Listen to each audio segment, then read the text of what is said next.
आइए इस वीडियो में हम बात करेंगे कैशलेस क्लेम कैसे काम करता है। कैशलेस क्लेम होता क्या है, पहले इसके ऊपर देखते हैं। कैशलेस क्लेम होता है जब आपका जो पॉलिसी है वो एक पर्टिकुलर हॉस्पिटल में टाई अप है, तो वहां पे जाके आपको कैश डिपॉजिट करने की जरूरत नहीं है, वहां पे जाके सारा ट्रीटमेंट आपका कैशलेस में हो जाएगा। इसको बोलते हैं कैशलेस ट्रीटमेंट। आइए अब इस वीडियो में देखते हैं कि कैशलेस ट्रीटमेंट कैसे काम करेगा। जब आपके लव्ड वंस एडमिट होंगे तो समझ लीजिए पर्सन एक्स एडमिट हो गया हॉस्पिटल में, फोर्टिस हॉस्पिटल में, और फोर्टिस हॉस्पिटल कैशलेस हॉस्पिटल है एक आईसीआईसीआई लोम्बार्ड की कंपनी के अंदर।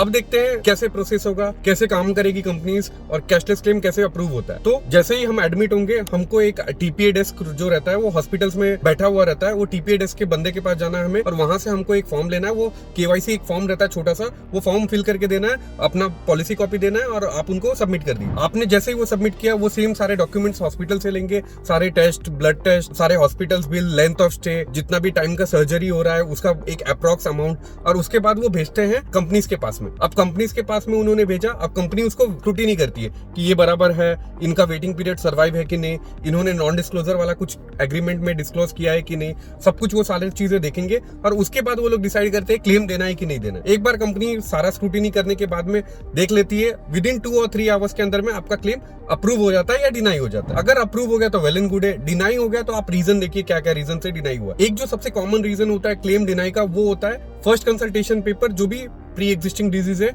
या हॉस्पिटलाइजेशन के टाइम पे अगर किसी को कुछ पास्ट मेडिकल हिस्ट्री था तो वो डिस्क्लोज कब किया था। तो जैसे फर्स्ट कंसल्टेशन पेपर एक होता है कि ये बंदे को ये चीज कब डायग्नोस हुआ, कि अभी समझ लो मेरे को बीपी हो गया, तो बीपी कब डायग्नोस हुआ ये मुझे कंसल्टेशन पेपर बना के देना पड़ेगा ट्रीटिंग डॉक्टर से, और उसके बाद ही वो क्लेम अप्रूव हो। तो ये फर्स्ट चीज है जो आपको ध्यान रखनी पड़ेगी while taking any type of cashless claim. अब देखते हैं, अगर आपका कैशलेस क्लेम रिजेक्ट हो गया, इसका ये मतलब नहीं होता कि पूरा का पूरा एंटायर क्लेम रिजेक्ट हो गया। कैशलेस क्लेम रिजेक्ट हो गया, इसका एक मतलब होता है कि आपका ये टाइम पे कैशलेस रिजेक्ट हो गया, अगर आप रीइंबर्समेंट करोगे तो वो शायद निकल सकता है। अर्ली क्लेम्स में कंपनी हमेशा स्क्रूटिनी, उसको इन्वेस्टिगेशन पार्ट को बढ़ाने के लिए, इन्वेस्टिगेशन देखने के लिए क्या करती है, इसको आगे मूव करने के लिए बोलती है आप रीइंबर्समेंट के लिए जाओ।